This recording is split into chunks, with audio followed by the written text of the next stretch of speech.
ETF index mutual funds నేర్చుకుని stock మార్కెట్లో రాణించాలనుకుంటున్నారా? వెంటనే ఈ నెంబర్కి కాల్ చేయండి. నమస్తే రమ్మగారు. నమస్తే జయ. రమ్మగారు, విక్రమ బేతాల కథలు చెప్తాం.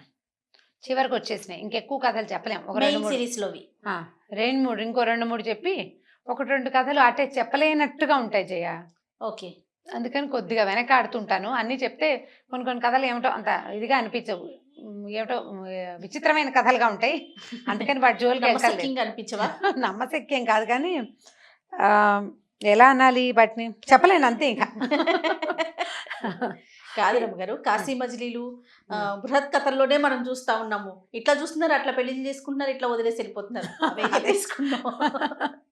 అందుకే అవి ఎక్కువైపోతున్నాయి. మరీ విచిత్రం అండి. అసలు నేను ఎప్పుడు అదే ఆలోచిస్తాను. వాడు ఎవరో చూసి ఎక్కడో పెళ్లి చేసేసుకోవటము, పెళ్లి చేసుకుంటారు, ఆ ఊళ్ళో వదిలిపెట్టి ఇంకో ఊరు వెళ్ళిపోతుంటాం, అక్కడ ఇంకో దాన్ని చేసేసుకోవటం. ఆ రోజుల్లో అలా ఉండేవో ఏమిటో, అందుకే రాశారు. లేకపోతే ఎందుకు రాస్తారు? ఎక్కడ దాకా వచ్చాం స్టోరీ. పట్టుబదలని విక్రమార్కుడు మళ్ళీ శ్మశానంలోకి నడిచాడు. చెట్టు మీద ఉన్న మృత కళేబరాన్ని భుజం మీద వేసుకున్నాడు, దిగి నడిచాడు. దాన్ని ఆశ్రయించుకుని ఉన్న భేతాళుడు ఏం చెప్పాడంటే, రాజా నీకు ఓపిక చాలా ఉంది, నీకు మార్గాయాసం తెలియకుండా ఒక కథ చెప్తాను అని చెప్పాడు. ఏం చెప్పాడట, పూర్వకాలం ఒక బ్రాహ్మణ కుటుంబానికి 4 మగపిల్లలు ఉండేవారట. తండ్రి బాగా చూసుకునేవాడు. క్రమంగా ఏమైంది, ఈ తండ్రి కాస్త మరణించాడు. తల్లి సహగమనం చేసింది. ఆ పిల్లలే ఉండిపోయారు. ఓ మేనమామ గారింట్లో ఉన్నారు కొంతకాలం. మేనమామలు చదువు చెప్పిస్తారని వీళ్ళు భావించారు. ఇక్కడున్న ఇల్లు బాకిలి అమ్మి డబ్బులు పట్టుకెళ్ళి అక్కడ వాళ్ళే తీసుకెళ్ళిపోయారు మేనమామలు. కానీ వాళ్ళ ఇళ్లలో పని చేయించడాలు అవి ఎక్కువైపోయినాయి.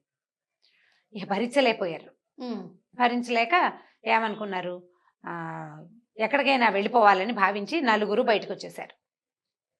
బయటకు వచ్చేస్తే ఈ 4 ఏమనుకున్నారు, మనం ఒక చోట ఉండద్దు, 4 మనుషులను చూస్తే ఈ 4 పోషించాలా అని అందరు భయపడతారా, కాబట్టి మన జీవనాన్ని మనమే వెతుక్కుంటూ 4 పక్కలకి వెళ్దాం. మనం ఏదైనా విద్య చదువు పూర్తయ్యాక చదువుకుని ఏదైనా భుక్తికి సరిపడా సంపాదించుకుని విద్య ఏదైనా నేర్చుకుని ఎవరి దగ్గరైనా మళ్ళీ వచ్చి 2 ఏళ్ల తర్వాత ఇక్కడే కలుసుకుందాం అని చెప్పుకున్నారు.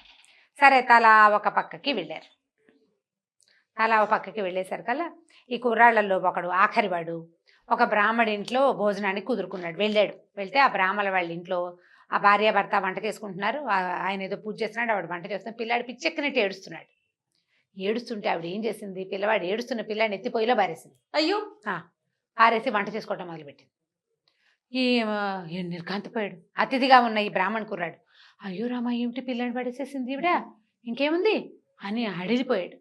ఆయన ఏమో ఏం పర్వాలేదు కూర్చోమన్నాడు. ఆయన పూజ చేసుకుంటున్నాడు. పూజ చేసుకున్న తర్వాత వాళ్ళు వెళ్ళి ఆ తలుపు వెనకాల వాళ్ళకి ఒక చిన్న చిలక్కొయ్య లాంటిది, మనం తలుపుల వెనకాల బట్టలు పెట్టుకోవడానికి పెట్టుకుంటాం, చిలక్కొయ్య అంటారు దాన్ని. ఆ చిలక్కొయ్య నుంచి ఒక సంచి తీశాడు. ఆ సంచిలో ఓ పుస్తకం, ఆ పుస్తకం ముచ్చుకొచ్చి అగ్నిహోత్రం దగ్గర కూర్చుని అది చదివాడు. మంత్రం చదివేసరికల్లా ఆ పొయ్యిలో నుంచి పిల్లాడి లేచి వచ్చేసాడు బయటికి. ఆశ్చర్యపోయాడు, ఇలాంటి మంత్రమా అని ఆశ్చర్యపోతే ఆ బ్రాహ్మడు ఏమనంటే, నాయన మా ఇంట్లో ఇలాంటి మంత్రతంత్రాలు ఉన్నాయి అంటే, బాబు ఆ మంత్రం ఏదో నాకు చెప్పండి అని ఆ మంత్రాన్ని నేర్చుకున్నాడు. అంటే బూడిద కానీ ఏదైనా మృతకళేబరం కానీ ఉంటే పిల్లాడు అయిపోయిన పిల్లాడిని బతికిచ్చే విద్యని వాడు నేర్చుకున్నాడు. బాగుంది. ఇలాగా వీడిలాగానే వాళ్ళ అన్నయ్యలు కూడా తలా ఒక విద్య నేర్చుకున్నారు. ఈ బ్రాహ్మణ ఇంట్లో ఆ పని ఈ పని చేసి పెడుతూ ఆయనకు సహాయం చేస్తూ తోటలో గొప్పలు అవి, అప్పట్లో చదువులు నేర్చుకునే విధానమే అది. ఎవరో ఒకళ్ళ ఇంట్లో కుదురుకోవటం, గురువుగారి ఇంట్లో ఆయనకు అన్ని పనిలో సహాయం చేస్తూ గురువుగారి దగ్గర నుంచి విద్య నేర్చుకోవటము, వాళ్ళకి పని చేసి పెట్టినందుకు వాళ్ళు భోజనము పెడతారు, చదువు చెప్తారు. పాతకాలంలో అలాగే జరిగేది. వాళ్ళకి పనికి మనిషి ఉండేవాడు, మనిషి తోడు ఉండేది, వీళ్ళకి విద్య వచ్చేది. బాగానే ఉంది కదా. సరే, 2-3 సంవత్సరాలు గడిచినాయి. వీళ్ళు అనుకున్న ప్రకారం ఊరు బయలుదేరారు. తలా ఒక పక్క నుంచి అందరూ కలిసి ఏ అడవిలో వాళ్ళు 4 మార్గాలకి విడిపోయారో అక్కడికి చేరారు. చేరిన తర్వాత అన్నయ్య తమ్ముడు ఒకళ్ళనొకళ్ళు పలకరించుకున్నారు, కావలిచ్చుకున్నారు, ఏడ్చి దుఃఖించారు. నువ్వేం చదివావంటే నువ్వేం చదివావని మాట్లాడుకుంటే సరే, వాళ్ళ అన్నయ్య పెద్దవాడు ఏం చెప్పాడంటే, ఒక్క ఎముక దొరికితే చాలు, అది ఏ జంతువుదో నేను చెప్పగలను, అది నేర్చుకున్నాడు, ఆ విద్యను నేను నేర్చుకున్నాను అన్నాడు. వెతకడం మొదలుపెట్టారు. వాళ్ళకి ఒక ఎముక దొరికింది. అది ఒక సింహపు ఎముక. గుర్తుపట్టాడు, ఈ సింహానికి మంచి వయసు, మంచి వయసులోనే ఇంకో సింహం వల్ల ఇది చనిపోయింది, అవన్నీ చెప్పగలడు ఓహో. ఇతను.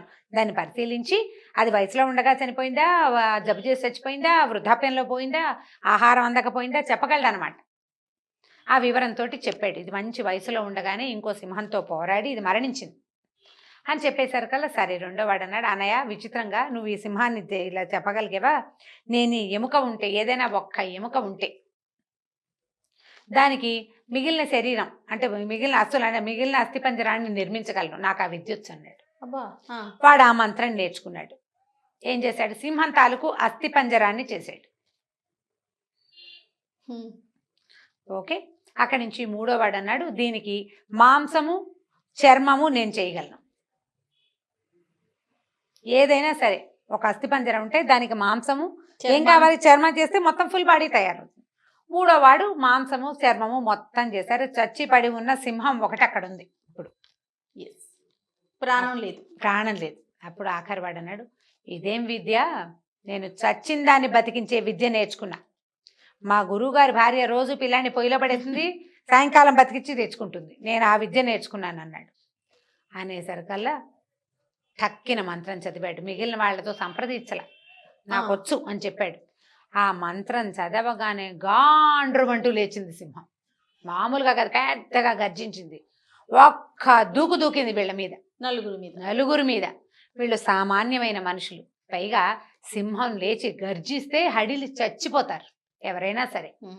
దగ్గర నుంచి దాన్ని చూస్తే ఆ భయాన్ని ఆ ఉత్పాతాన్ని తట్టుకోలేరు. ఇది మీద పడ్డమేంటి ఎడా పెడా కొట్టేసింది. పైగా అది ఎలా చచ్చిపోయింది, యుద్ధం చేస్తూ చచ్చిపోయింది, శత్రువు మీద, తనలాంటి ఇంకో జంతువు మీద. పిచ్చి కచ్చేతోటి ఉంది అది. ప్రాణం వచ్చేసరికి మీద పడిపోయింది, నలుగురు చచ్చిపోయారు.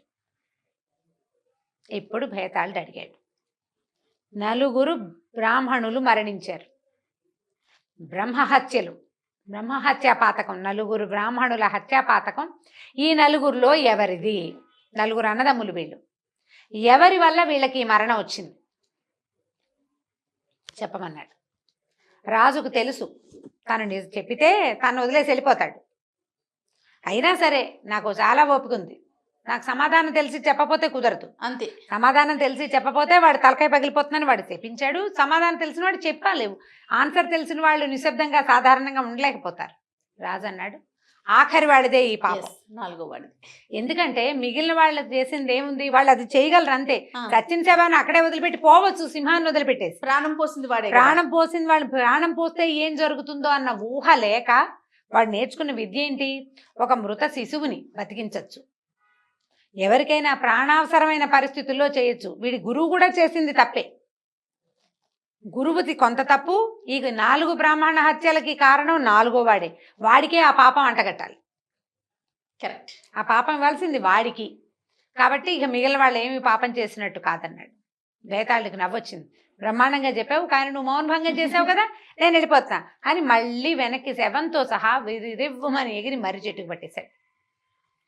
పట్టేయంగానే ఇంక చేసేదేముంది, మళ్ళీ విక్రమార్కుడు వెనక్కి శ్మశానం లోపలికి నడవడం మొదలుపెట్టాడు. ఆ చెట్టుకేసి నడుస్తూ ఆలోచిస్తున్నాడు. సమాధానం చెప్పలేని ప్రశ్న అడగడా భేతాళుడు, అన్నీ నేను చెప్పగలిగే సమాధానం ఉన్న ప్రశ్నలే అడుగుతున్నాడు. ఈ రాత్రి తెల్లవారితే మంత్రవాది నా కోసం ఎదురు చూస్తూ ఉంటాడు. ఒక ఆయన ఉన్నాడు కదా, ఆయన కోసం కాపాలికుడు, మంత్రవాది అని చెప్తా, కాపాలికుడు నా కోసం వేచి ఉంటాడు. తెల్లవారకుండా ఈ పని అవ్వకపోతే, ఈసారి ఈ అమావాస్య నాడు పని అవ్వకపోతే మళ్ళీ వచ్చే అమావాస్య నాడు మళ్ళీ ప్రయత్నం చేయాల్సి వస్తాను, ఇలా ఎన్నిసార్లు వెళ్లాల్సి వస్తుందో అని ఆలోచించుకుంటూ విక్రమార్కుడు వెనక్కి నడవటం మొదలుపెట్టాడు. కథ కంచికి మనం ఇంటికి. సూపర్, చాలా బాగుంది. నమస్తే. నమస్తే.